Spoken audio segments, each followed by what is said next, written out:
Satpura recording करा पाई वारस studio Naresh चंद्र। आज नहीं आयो जी जल जायो तीज श्रावण कानूड़ो आयो। आज नहीं आयो जी जल जायो तीज श्रावण कानूड़ो आयो। उभी जो आहूं तो आप रे मर जी जल जाए री बाट रे मर आयल जाए री बाट रे। आज नहीं आयो जी जल जायो तीज श्रावण कानूड़ो आयो। उभी जो आहूं तो आप रे मर जी जल जाए री बाट रे मर आयल जाए री बाट रे।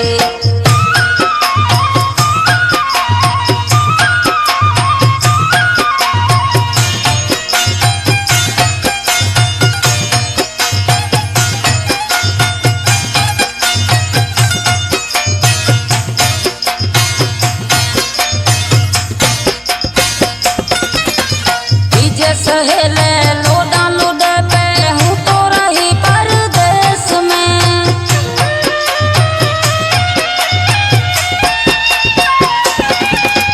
डीजे सहेले लोडा लुडे पे हूँ तो रही परदेश में। आज उतरिए से मैं हुलो आयो तीज श्रावण कानूड़ो आयो। उभी जो आहूं तो आप रे मर जी जल जाए री बाट रे मर जी जल जाए री बाट रे। आज नहीं आयो जी जल जायो तीज श्रावण कानूड़ो आयो। उभी जो आहूं तो आप रे मर जी जल जाए री बाट रे मर आयल जाए री बाट रे।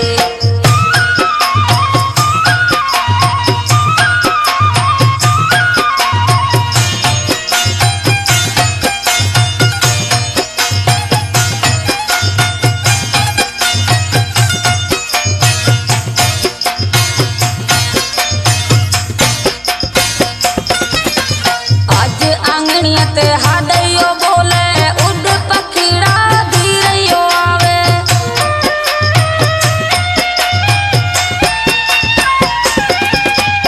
आज आंगणिया ते हाडयो बोले उड पखीड़ा धीरयो आवे। राखी पूनम रो दी तो आयो तीज श्रावण कानूड़ो आयो। उभी जो आहूं तो आप रे मर जी जल जाए री बाट रे मर जी जल जाए री बाट रे। आज नहीं आयो जी जल जायो तीज श्रावण कानूड़ो आयो। उभी जो आहूं तो आप रे मर जी जल जाए री बाट रे मर आयल जाए री बाट रे।